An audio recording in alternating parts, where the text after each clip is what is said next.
మనం దేవునిగా కలిగి ఉన్నామా, లేకపోతే వేరే ఎవరినైనా ప్రేమిస్తూ ఉన్నామా, వేరే దేన్నైనా విగ్రహంగా చేసుకుంటూ ఉన్నామా? చూడండి, ఆజ్ఞల వివరణలో ఒక వివరణ ఏంటి అంటే,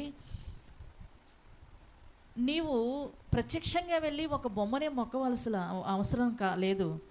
నీ హృదయంలో దేవుని కంటే ఎక్కువగా దేనినైతే నువ్వు ఆరాధిస్తున్నావో, దేనినైతే నువ్వు ప్రేమిస్తున్నావో, చెప్పనా ఇంకొక మాటలో మనం చెప్పాలి అంటే, ఇదంటే నా ప్రాణం అండి. ఏంటండి అంటూ ఉంటాం కదా, ఇదంటే నా ప్రాణం, ఇదంటే నాకు చాలా ఇష్టం. ఏదంటే నాకు బంగారం అంటే చాలా ఇష్టం అండి, పట్టు చీరలు అంటే నాకు చాలా ఇష్టం అండి, లేకపోతే ఈ వస్తువు అంటే నాకు చాలా ఇష్టం అండి, చాలా ఖరీదు పెట్టుకుని కొనుక్కున్నానండి, ఏమైనా కావచ్చు. దేవుని కన్నా అధికముగా దేనిని ప్రేమించినా, దేని మీద మనసు నీకు ఉన్నా, అది నీకు ఒక విగ్రహము, తెలుసా? అది నీకు ఒక విగ్రహం. అలాంటి విగ్రహారాధన నువ్వు మానుదువుగాక. ఆమేన్.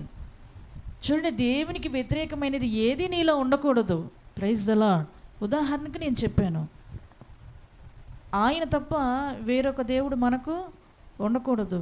దేవుడు కొన్ని ఆజ్ఞలు ఇచ్చాడు, కొన్ని సూచనలు ఇచ్చాడు, కొన్ని కట్టడలు ఇచ్చాడు. వాటి ప్రకారంగా నమ్మకంగా జీవిద్దాం. ఆయన మరలా రాబోతూ ఉన్నాడు. హల్లెలూయా. చూడండి, ప్రభు అయిన యేసుక్రీస్తు ఆయన వచ్చారు, మరణించి తిరిగి లేచి తండ్రి యొద్దకు వెళ్ళారు. ఆయన చెప్తూ ఉన్నాడు, నేను వెళుతున్నాను, నివాసాలు మీ కొరకు నివాసాలు కట్టడానికి నేను వెళుతున్నాను, ఏర్పరచడానికి నేను వెళుతున్నాను, మరలా తిరిగి వస్తాను, అప్పుడు మిమ్మల్ని అందరినీ తీసుకుని వెళతాను, నాతో పాటుగా మిమ్మల్ని అక్కడ అందరూ కలిసి సంతోషించేటట్లుగా మిమ్మల్ని అందరిని తీసుకుని వెళ్తానని వాగ్దానం చేసి వెళ్ళాడు. హల్లెలూయా. ఆయన మరలా తిరిగి వస్తాడు. వస్తానన్నవాడు తప్పకుండా వస్తాడు, తిరిగి వస్తాడు. వచ్చినప్పుడు నీవు గనక నీకు ఇచ్చినటువంటి ఈ జీవితంలో దేవుని ఆజ్ఞలకు, దేవుని యొక్క కట్టడలకు, దేవుని యొక్క వాక్యానికి కట్టుబడి లేదా నమ్మకంగా లేకపోతే ఏంటి పరిస్థితి? ఒకవేళ ఉన్నావే అనుకో, ఒకవేళ ఇక్కడ నువ్వు దాసుని రూపంలో, దాసురాల రూపంలో, పనివాని రూపంలో, లేదంటే దేవుని చేతి క్రింద నువ్వు బ్రతికి ఉండవచ్చు. నీవు గనక నమ్మకంగా జీవిస్తే ఆయన కుమారుడై అధికారం ఇస్తానంటున్నాడు. హల్లెలూయా. అంతేకాదు, ఆయన సంతోషంలో పాలు ఇస్తానంటున్నాడు. ఆయన యొక్క రాజ్యములో వారసత్వాన్ని ఇస్తానంటున్నాడు. Hallelujah. Praise the Lord. Hallelujah. చూడండి, ఈ యొక్క వాక్య భాగంలో రెండు ప్లేస్లు ఉన్నాయి. ఒకటి యజమానుని యొక్క సంతోషం, మనం చదువుకున్నాము, యజమాని యొక్క సంతోషం. రెండవది ఎక్కడ ఉందంటే అదే అధ్యాయంలో చూడండి, 29-30 వచనాలు చదువుకుంటే, 30వ వచనం, మరియు పనికి మాలిన ఆ దాసుని వెలుపటి చీకట్లోనికి త్రోసివేయుడి, అక్కడ ఏడుపును పండ్లు కొరుకుటయు ఉండునెను. రెండో ప్లేస్ ఏంటంటే వెలుపటి చీకటి. మొదటిది ఏంటి? యజమానుని యొక్క సంతోషం. యజమానుడు ఎవరు? మనం ఆరాధిస్తున్న దేవుడు. ఆయనకి ఉన్నది ఏంటంటే సంతోషం ఉంది, ఆయనలో సంతోషం ఉంది. యజమానుని యొక్క సంతోషం. ఎవరక్కడికి వెళతారు అంటే, ఎవరైతే ఆయన ప్రణాళిక చొప్పున ఈ లోకానికి వచ్చి ఆ ప్రణాళికని గ్రహించి ఆయన చిత్తాన్ని తెలుసుకొని ఆయన చిత్త ప్రకారంగా నడుస్తూ ఎవరైతే వెళతారో, ఆయన వాక్యాన్ని ఎవరైతే అంగీకరిస్తారో, ఆయన వాక్య ప్రకారం ఎవరైతే జీవిస్తారో. చూడండి, ఇక్కడ కొంతమందికి తలాంతులు ఇచ్చాడు కదా, ఆ తలాంతులు వాళ్ళు ఏం చేశారు? వ్యర్థపరచలేదు. అమ్మో, ఒకవేళ దేవుడు ఆ యజమానుడు మరలా వస్తే ఈ తలాంతులు ఏం చేసావని అడిగితే ఏం చెప్పాలి అని భయంతో వాటిని అభివృద్ధిపరిచి మరలా ఆయన వచ్చినప్పుడు ధైర్యంగా తీసుకుని వెళ్ళగలిగారు. హల్లెలూయా. అంతే కదా, మనకేదైనా పని అప్పచెప్పినప్పుడు ఆ పని సక్రమంగా చేయలేకపోతే ధైర్యంగా ఉంటామా? ఉండము. ఒకవేళ మనల్ని అడిగితే ఏం సమాధానం చెప్పాలి? ఎన్ని అబద్ధాలు ఆడినా అవి అతకకపోతే, అబద్ధికులు దేవుని రాజ్యానికి వెళ్ళరు అని దేవుని వాక్యం చెప్తుంది కదా. సో నేను చేశానండి, నేను ఉన్నానండి, నేను అట్లాగే జీవించానండి అంటానికి లేదు. Hallelujah. Praise the Lord. Hallelujah. చూడండి, నా పిల్లలకి నేను నీ ఆజ్ఞలు నేర్పించానయ్యా, నా పిల్లల్ని నీ భక్తిలో పెంచానయ్యా, నేను నీ భక్తిలో ఉన్నానయ్యా, ఇదిగో ప్రతి వారం నీ సన్నిధికి వస్తూ ఉన్నాను, నీ వాక్యం వింటూ ఉన్నాను, సేవకు నోటి నుంచి వచ్చే ప్రతి మాటను అది నా జీవితానికి అన్వయించుకుంటూ ఉన్నాను, ప్రతిరోజు ప్రార్థన చేసుకుంటూ ఉన్నాను, కల్మషము నా కంటనివ్వకుండా, అసూయను నాలోనికి దరిచేరకుండా, ఇదిగో నా హృదయాన్ని అంతటినీ కూడా పవిత్రపరచుకుని దిక్కుమాలిన వారికి, పేదవారికి సహాయం చేస్తూ ఇహలోక మాల్యం అంటకుండా శ్రేష్టమైన భక్తిని చేస్తూ ఉన్నానయ్యా అని ఎప్పుడు ధైర్యంగా చెప్పగలం? అలా ఉంటేనే కదా. హల్లెలూయా.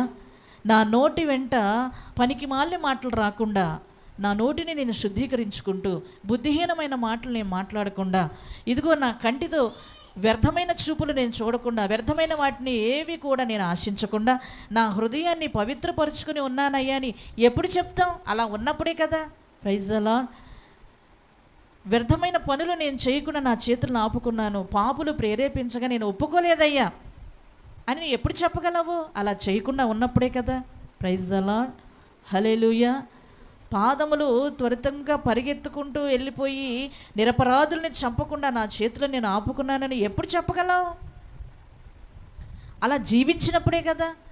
నీ ప్రవర్తన దేవునికి అనుకూలంగా ఉంటే, ప్రైజ్ ది లార్డ్, నీవు ఆయన వచ్చినప్పుడు ధైర్యముగా ఆయన సముఖంలో నిలబడగలవు.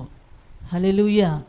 ఒకవేళ నేను బాగానే ఉన్నానులే, నేను బాగానే జీవిస్తున్నానులే, నేను దేవునికి అనుకూలంగానే ఉంటున్నానులే, నా నోటిని నా హృదయాన్ని నేను పరిశుద్ధపరచుకుంటున్నాను, నా కన్నులతో నేను నిబంధన చేసుకుని, ఇదిగో ఎటువంటి వ్యభిచార తలంపు కానీ, మోహపు చూపు కానీ, ఏమండి ఇష్టం వచ్చినట్లుగా ప్రవర్తించడం కానీ, నా శరీరంతో ఏ పాపము చేయకుండా నేను కరెక్ట్గా బ్రతుకుతున్నాను అని నీవు అనుకొనగలిగిన స్థితిలో నువ్వు ఉంటే నిశ్చయముగా నీవు దేవుని యొక్క ఎదుట ధైర్యముగా నిలబడగలవు. Praise the Lord. హల్లెలూయా. ఎందుకు నేను ఈ మాట చెప్తున్నాను అంటే, ఆయన మరలా రాబోతూ ఉన్నాడు. ఏం చెప్పండి? ఆయన మరలా రాబోతున్నాడు. ఇదిగో త్వరగా వచ్చుచున్నాను అని చెప్తున్నాడు. ఎట్లా వస్తున్నాడంట? ఆలస్యము చేయక త్వరగా వస్తున్నాడు. ఇక ఆయన ఆలస్యం చేయవాడు కాదు. ఆయన అనుకున్న టయానికి ఆయన వస్తాడు. ఆయన వస్తానన్న టయానికి ఆయన వస్తాడు. కానీ వచ్చే టైమే మనకు తెలియదు. ఆయన లెక్కల ప్రకారం చెప్పాను కదా, ఆయన లెక్కలు ఆయనకు ఉంటాయి. ఆయన లెక్క ప్రకారం ఆయన వస్తాడు. ఆయన ఇదివరకు వచ్చాడు, నిత్య జీవానికి వారసులుగా కాబడటానికి అవకాశాన్ని మనకిచ్చాడు. ఆ అవకాశాన్ని పొందుకొని దాని ప్రకారంగా జీవిస్తే నిశ్చయముగా నిత్యరాజ్యంలో ప్రవేశిస్తాం మనం. హల్లెలూయా. హల్లెలూయా. ఈ అవకాశాన్ని ఇచ్చి వెళ్ళాడు. దీన్ని ఎంతవరకు ఉపయోగించుకుంటాం అనేది నీ చేతుల్లో ఉంది. వాక్యాన్ని నీ చేతికి ఇచ్చాడు, సేవకులను నీ ముందు పెడుతూ ఉన్నాడు, పరిశుద్ధులను మాదిరికరంగా నీ ముందు ఉంచుతూ ఉన్నాడు. నువ్వు ఎంతవరకు జీవించగలుగుతున్నావు అనేది అది నీ ఇష్ట ప్రకారంగా ఉంది, నీ నీ నీ చేతిలో ఉంది. నువ్వు ఎలా జీవిస్తున్నావు అనేది దేవుడు వచ్చి నిర్ణయిస్తాడు. హల్లెలూయా. ఇదిగో ఆయన రాబోతూ ఉన్నాడు. ఆయన ఒకానొక టైం పెట్టుకున్నాడు, ఆ టైంకి వస్తాడు. అది ఎప్పుడో మనకు తెలియదు. నేడైనా రావచ్చు, రేపైనా రావచ్చు, సంవత్సరానికి రావచ్చు, 2 సంవత్సరాలకి రావచ్చు. కానీ ఆయన అంటున్నాడు, ఇదిగో త్వరగా వచ్చుచున్నాను. Praise the lord. ఈ గడియలో కూడా రావచ్చు. ఆయన వస్తే ధైర్యముగా ఎదురుగా నిలబడగలిగిన సత్తా మనకుందా? హల్లెలూయా. హల్లెలూయా. దేవుడు చెప్తున్నాడు, ఇక్కడ ఒక యజమానుడు వానికి ఒక్కొక్కని సామర్థ్యం చొప్పున వాళ్ళకి ఇచ్చాడంట. వారి సామర్థ్యం చొప్పున వాళ్ళు ధైర్యముగా నిలబడగలిగారు. హల్లెలూయా. 5 తలాంతులు ఇచ్చినవాడు మరి 5 సంపాదించి ఎదుటి నిలబడగలిగాడు. 2 తలాంతులు తీసుకున్నవాడు మరి 2 తలాంతులు సంపాదించుకొని ధైర్యంగా నిలబడ్డాడు. ఇప్పుడు యజమానుడు వచ్చి అంటున్నాడు, బలా నమ్మకమైన మంచి దాసుడా, ఓ నీ నమ్మకం చాలా బాగుంది, ఎంత నమ్మకత్వంగా నువ్వు జీవిస్తున్నావో, ఈ జీవితాన్ని అంతటిని నేను చూశాను, నేను గమనించాను.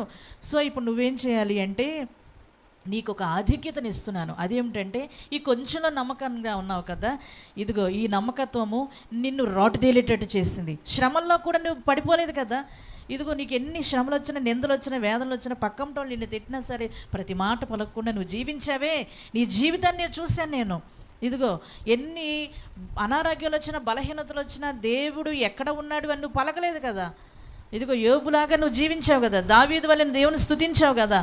ఇదిగో నీ ఎదుటున్న భక్తుల్ని ఆధారం చేసుకుని వాళ్ళని మాదిరికరంగా తీసుకొని వారు ఎలా నడిచారో దేవునికి ఇష్టలుగా అలాగ నువ్వు బ్రతుకుతూ ఉన్నావు కదా.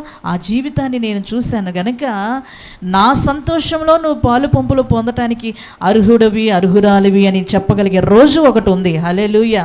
Praise the Lord. మరి ఆ సంతోషంలో మనం పాలు పంపులు పొందుకునే దమ్ము, ధైర్యము, సత్తా ఏమండి తెగువ మనం సంపాదించుకోవాలి. ఆమేన్. అది ఎప్పుడు సంపాదించుకుంటామంటే దేవునికి నమ్మకస్తులుగా జీవించగలిగినప్పుడు, దేవునికి నమ్మకస్తులుగా జీవించగలిగినప్పుడు.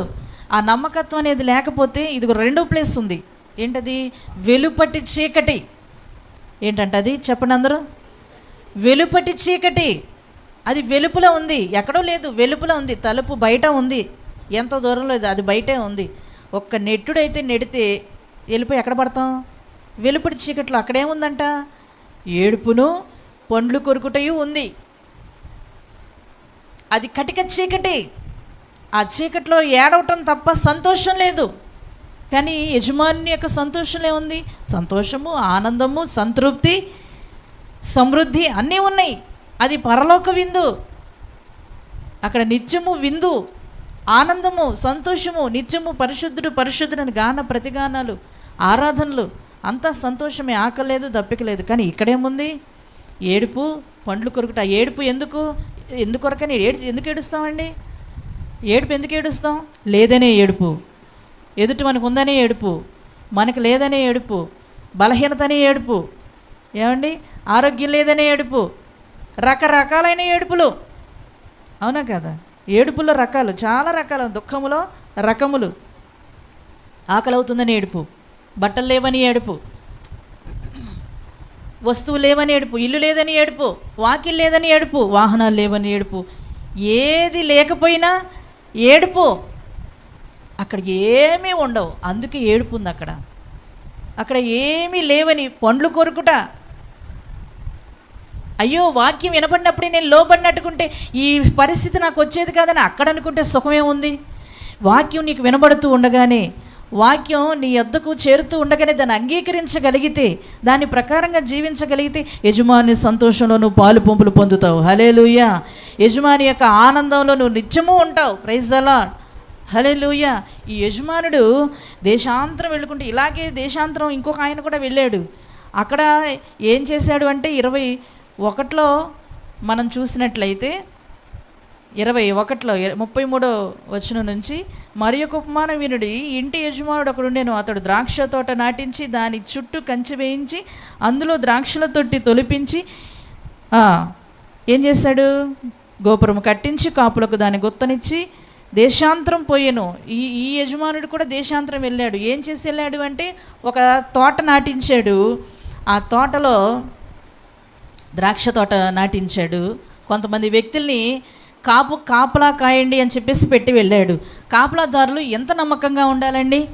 ఇదిగో నీకు ఒక శరీరాన్ని ఇచ్చాడు, ఆ శరీరాన్ని పవిత్రంగా కాపాడుకోమని. నీలో ఒక ఆత్మ నుంచి అర్థమవుతుందా నేను చెప్పే మాట? ఆ ఆత్మకి చెప్పాడు, జాగ్రత్తగా ఈ శరీరాన్ని కాపాడు అని చెప్పేసి. కానీ నీ ఇష్టం వచ్చినట్టుగా ఆ శరీరాన్ని, ఆత్మ మాట కూడా వినకుండా నా శరీరం నా ఇష్టం అని ప్రవర్తించడానికి మనకు లేదు. దేవుని వాక్యం ఏం సెలవిస్తూ ఉందంటే, మీరు మీ సొత్తు కాదు. ఏం చెప్పండి? మేము మా సొత్తు కాదు అనుకోండి. కాదు, విలువ పెట్టి కొనబడిన వారు. చెప్పండి, ఏం విలువ పెట్టి? మీ కొరకు వెల చెల్లించబడింది. మనందరి కొరకు కాస్ట్ చెల్లించాడు దేవుడు. ఏంటి? ఆయన రక్తము చేత కొనుక్కున్నాడు. హల్లెలూయా, హల్లెలూయా.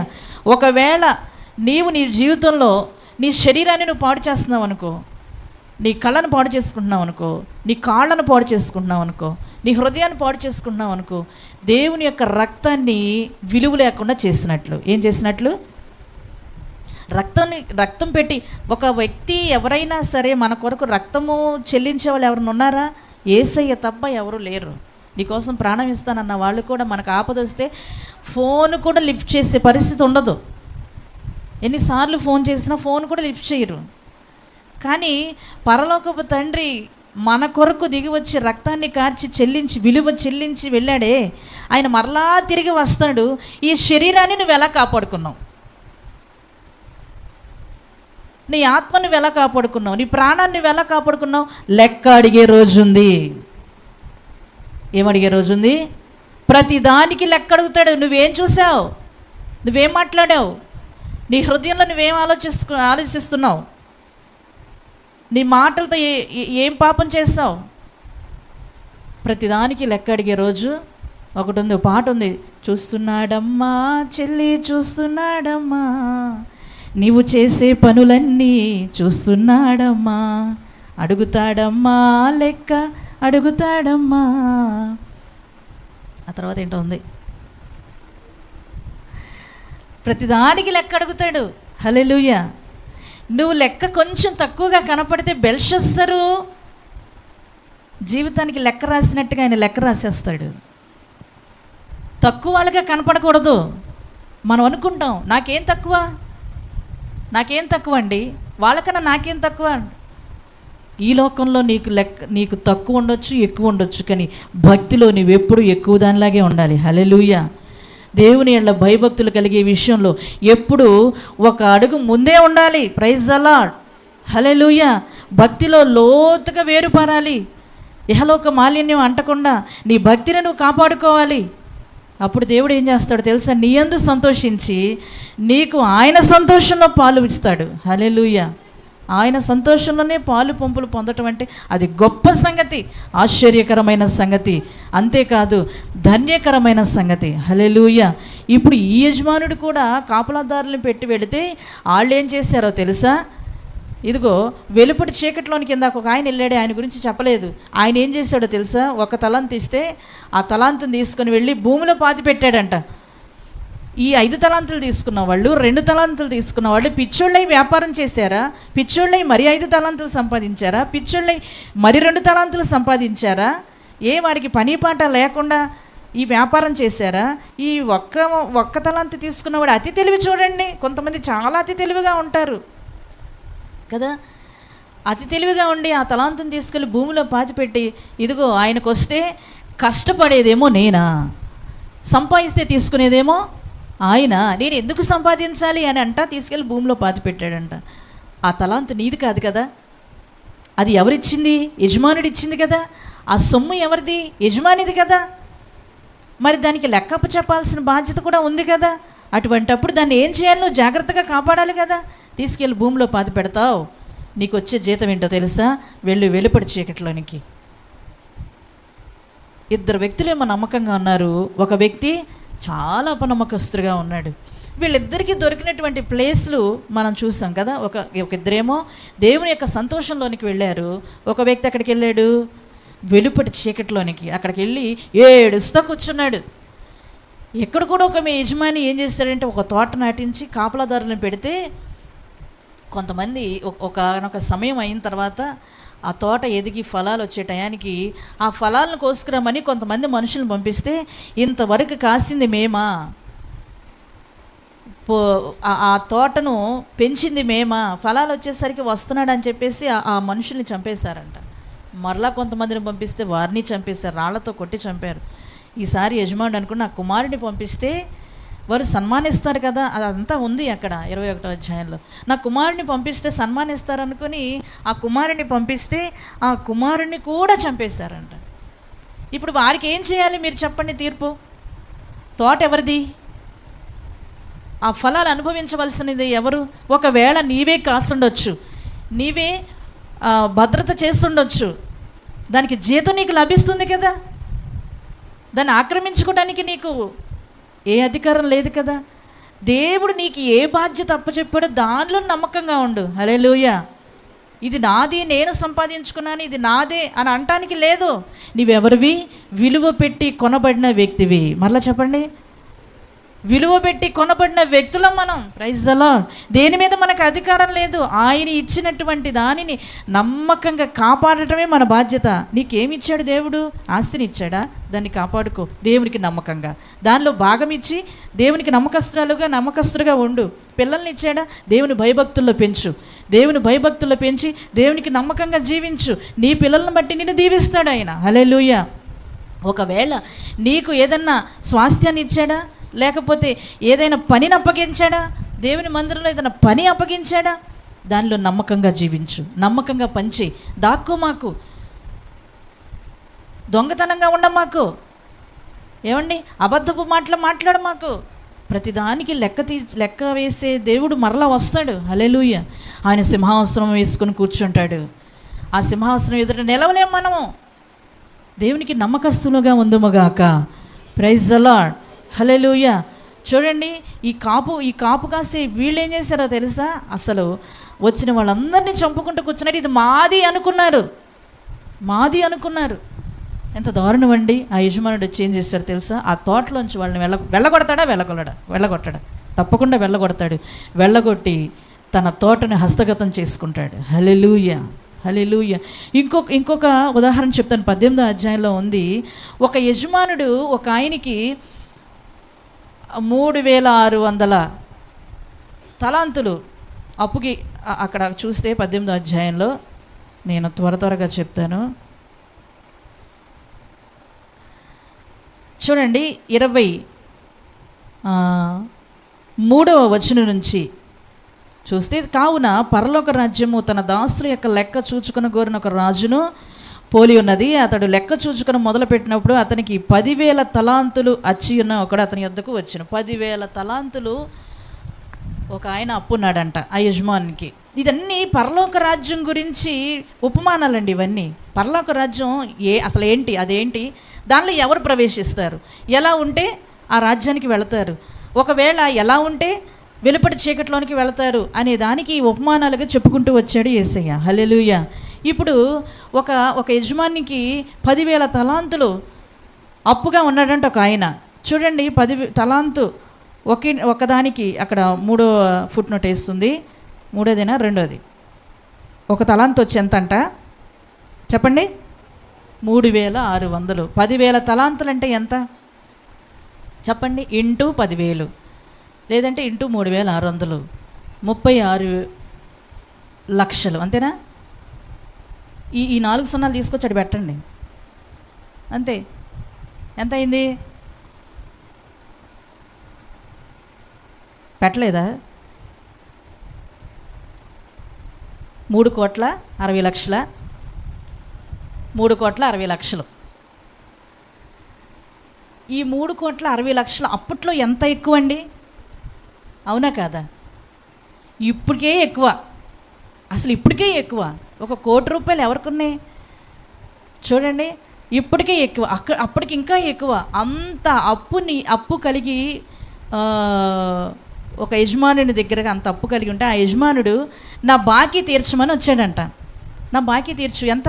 3,60,00,000 నా బాకీ తీర్చమంటే, వాని దగ్గర అంత డబ్బు లేక, అయ్యా నేను తర్వాత ఇస్తాను, కొంచెం ఓర్చుకో, నేను తర్వాత ఇస్తాను అంటే, లేదు నాకు ఇవ్వాల్సిందంటే బ్రతుకులాడితే సర్లేపో క్షమించానులే అని వదిలేశాడు. ఎంత క్షమించాడు? 3,60,00,000 ఆ రోజుల్లో క్షమించాడు. ఆ 3,60,00,000 అప్పు ఉన్న వ్యక్తి దగ్గర చూడండి, ఇంకొక ఆయన అప్పు కలిగి ఉన్నాడంట. ఆయన అప్పు ఎంత? 100 దేనారములు. 28వ వచనంలో ఉంటుంది. 100 దేనారములు అప్పు. ఈ అప్పున్నోడికి ఇంకొక ఆయన అప్పున్నాడంట. అర్థమవుతుందా? 3 కోట్ల అప్పున్నోడికి ఇంకొక ఆయన అప్పున్నాడు. 100 దేనారం అంటే ఎంత? అక్కడ రాస్తుంది ₹10. అంటే 100 దేనారాలు అంటే ₹50. 3 కోట్లు ఎక్కడండి, ₹50 ఎక్కడ? ఓకే, వీడేం చేశాడంటే, ఈ ₹50 ఆ అప్పున్నోడి దగ్గరికి వెళ్ళి ₹50 తీసుకుంటే వీడు 3 కోట్ల అప్పు తీరుతుందా? అస్సలు తీరదు. కనీసం 0.00 పాయింట్ కూడా తీరదు, అవునా కదా?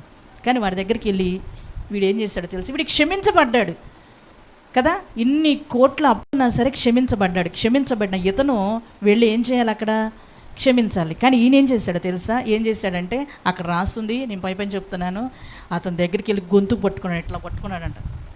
రేయ్, నా అప్పు తీరుస్తావా లేదా అని. సేమ్ ఈయన అన్నట్టుగానే ఆ అప్పున్న అతను కూడా అన్నాడంట, అయ్యా నన్ను కొంచెం ఓర్చుకో, ₹50 లేవు నా దగ్గర, ₹50 లేవు, నేను ఎట్లకట్లా నీకు అప్పు తీరుస్తాను అంటే, కుదరదు అన్నాడు. కుదరదని అతను బాధపరిచి జైల్లో వేసాడంటండి. ఎంత తీర్చడానికి? ₹50. అట్లా చూసుకుంటే ఇతన్ని ఎన్నిసార్లు జైల్లో వేయాలి? కానీ యజమానుడు ఏం చేశాడు? క్షమించడా లేదా? ఇక్కడ ఏం చెప్తున్నాడో తెలుసా? ఆయన అంటూ ఉన్నాడు చూడండి, అదే అధ్యాయంలో 32వ వచనంలో అంటున్నాడు, నిన్ను కరుణించిన ప్రకారము నీవును నీ తోడిదాసుని కరుణింపవలసి ఉండేను కదా అని వానితో చెప్పాను. అందుచేత వాని యజమానుడు కోపపడి తనకు వచ్చి ఉన్నదంతయు చెల్లించే వరకు బాధపరచువానికి వానిని అప్పగించెను. మీలో ప్రతి వాడును తన సహోదరుని హృదయపూర్వకంగా క్షమింపని ఎడల నా పరలోకపు తండ్రియు ఆ ప్రకారమే మీ ఎడల ఏం చేయాలంట? మనము క్షమింపబడుతూ ఉన్నాము గనుక మనము ఏం చేయాలి? క్షమించాలి. ఇక్కడ చెప్పబడిన మాట, ఈ కొంచెంలో నమ్మకంగా ఉంటే, ఏది ఈ క్షమించే విషయంలో నువ్వు నమ్మకంగా ఉంటే దేవుడు లెక్క చూసుకునే సమయానికి ఇదిగో ఆ యజమానుడు వచ్చి 10,000 తలాంతులు అప్పున్న వాడిని తీసుకెళ్ళి బాధపరిచేవాడి దగ్గర వేసాడంటండి. మామూలు దగ్గర కూడా కాదు, మామూలు చెరలో కాదు, బాధపరిచేవాడి దగ్గర. అంటే నిత్యం బాధపరచడం, పని చేపించటం, సరిగ్గా ఆహారం పెట్టకుండా కొట్టడం, తిట్టడం, ఇష్టం వచ్చినట్లుగా ఇక రోజంతా బాధే. అంటే దాని అర్థం ఏంటంటే వెలుపటి చీకటేనా? చీకటితో సమానమేగా. అక్కడ ఏడుపు, పండ్లు కొరుకుట. ఎంత భయంకరమైన పరిస్థితి. పరలోక రాజ్యం ఇలా ఉంటుంది అని ప్రభువైన యేసుక్రీస్తు వారు ఉపమానాలు చెప్పుకుంటూ వచ్చారు. ఇది జస్ట్ ఎగ్జాంపుల్స్ కాదండి, జరగబోయే సంగతులు ఇవి. హల్లెలూయా. దృష్టాంతాలుగా మన ముందు ఉంచాడు. మనమును కూడా దేవునికి నమ్మకస్తులుగా కొంచెములో, ఇది చిన్న ఉదాహరణ చెప్పాడు కదా, క్షమించే విషయంలో నమ్మకంగా ఉండు, నీకు ఇచ్చిన తలాంతుల విషయంలో నమ్మకంగా ఉండు, నీకు ఏదన్నా కాపాడమని దేవుడు ఒక వస్తువుని కానీ లేకపోతే ఏదైనా నీకు ఇచ్చినప్పుడు దాని విషయంలో నమ్మకంగా ఉండు. నీవు ఉన్న నమ్మకత్వాన్ని బట్టి ఆ నమ్మకత్వాన్ని కాపాడుకుంటే దేవుడు నీకేం చేస్తాడో తెలుసా? ఆయన సంతోషంలో పాలిస్తాడు, ఆయన రాజ్యంలో వారసత్వాన్ని ఇస్తాడు, ఆయనతో పాటుగా కూర్చుండబెట్టుకుంటాడు. చప్పట్లు కూడా దేవుని నామాన్ని మహిమపరుద్దాం. హల్లెలూయా, ప్రైజ్ ది లార్డ్. ఒకవేళ ఈ విషయాల్లో నువ్వు తక్కువగా కనపడ్డావో తప్పకుండా తీర్పు అనేది ఎదుర్కొంటావు. వెలుపటి చీకట్లోనికి పడవేస్తాడు దేవుడు. అక్కడ ఏముంటుంది? ఏడుపు, పండ్లు కొరుకుట, సంతోషం అనేది ఉండదు. అంత దుఃఖమే, అంత వేదనే. ఆ వేదన ఏదో ఎక్కడే అనుభవించి దేవుని సన్నిధిలో రోధించి నీ వారిని నువ్వు రక్షించుకొని నీ జీవితాన్ని నువ్వు కాపాడుకుంటూ నమ్మకంగా జీవిస్తే ఆయన నిత్య రాజ్యంలో నిత్య సంతోషంలో నీవు ఉంటావు. హల్లెలూయా. అలా లేని పక్షంలో దేవుని యొక్క తీర్పును నువ్వు ఎదుర్కొంటావు. దేవుడు తప్పకుండా లెక్క అడుగుతాడు. ఎందుకు అని అంటే ఆయన త్వరగా రాబోతున్నాడు. మరలా చెప్పండి, ఆయన త్వరగా రాబోతూ ఉన్నాడు. ఆయన ఆలస్యం చేయకుండా వస్తాడు. ఆయన తప్పకుండా వస్తాడు. చాలా కాలం నుంచి మాటలు వింటున్నామండి, మా చిన్నప్పటి నుంచి మాటలు వింటున్నామండి, ఆయన ఇంకా రావట్లేదండి అనుకునేవారు కూడా ఉంటారంట. అది కూడా రాయబడింది వాక్యంలో, అనుకునే వాళ్ళు కూడా ఉంటారు. ఎందుకు ఆలస్యం చేయబడుతూ ఉంది అంటే నీ పిల్ల తరాల వరకు వారందరూ రక్షించబడాలని దేవుని యొక్క కోరిక. హల్లెలూయా.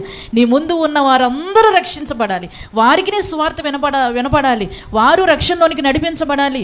ఇదిగో నీ బంధువులు ఉన్నారే, నీ తోటివారు ఉన్నారే, నీ స్నేహితులు ఉన్నారే, నీ కుటుంబంలో ఉన్నారే, ప్రతి ఒక్కరు అందరు ఇక్కడ లేరు కదా, అందరు రక్షించబడలేదు కదా, అందరూ దేవుని మందిరంలో లేరు కదా, వారందరూ దేవుని మందిరంలో చేరాలని దేవుని ఆశయం ఉన్నది.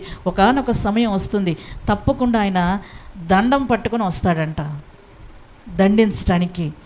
ఆ రోజుల్లో, ఆ తీర్పులో నేను నా కుటుంబం ఉండకూడదు ప్రభువా, నీ రాజ్యానికి వారసులం కావాలని మనం అందరం ప్రార్థన చేసుకోవాలి. ప్రతి ఒక్కరు మోకాళ్ళేసి చిన్న ప్రార్థన చేసుకుందాం.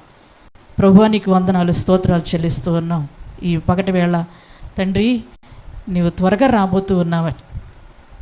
నీ రాజ్యం కొరకు మేము సిద్ధపడాలని, నమ్మకస్తులుగా జీవించాలని నాయన మాట్లాడిన ప్రతి మాట కొరకు స్తోత్రం. మా జీవితాల్లో మేము నమ్మకంగా ఉండాలి. మా జీవితాల్లో నమ్మకత్వాన్ని మేము పోగొట్టుకోకూడదు. నీ రాజ్య వారసులుగా మార్చబడాలి. వెలుపటి చీకటిలోనికి వెళ్ళకూడదయ్యా. అక్కడ ఏడుపును, పండ్లు కొడుట, శ్రమ, బాధపరిచేవారు అక్కడ ఉంటారు. దుష్టుడు అనేక రీతిలుగా బాధపరుస్తాడు. తండ్రి, మన ప్రతి పాపమును మా క్షమించండి. మేమును ఇతరుల యొక్క పాపములను క్షమించి మా ఎడల తండ్రి ఎవరైతే మాకు నష్టం కలుగజేస్తారో, మా ఇళ్ళ వ్యతిరేకంగా ఉంటారో వారి యొక్క అయ్యా నా తండ్రి తప్పులను కూడా మేము క్షమించగల మంచి మనసును మాకు దయచేయండి. మీరు ఇచ్చిన ఈ శరీరాన్ని నమ్మకంగా కాపాడుకుంటూ దుర్వ్యసనాలకి అయ్యా నా తండ్రి చెడు తలంపులకి మేము బానిసలం కాకుండా నీ ఎదుట నమ్మకత్వంగా ఉంటూ నీ రాజ్య వారసులుగా మేము మార్చబడటానికి కృప దయచేయమని యేసు నామములో అడుగుచున్నాము తండ్రి. ఆమేన్.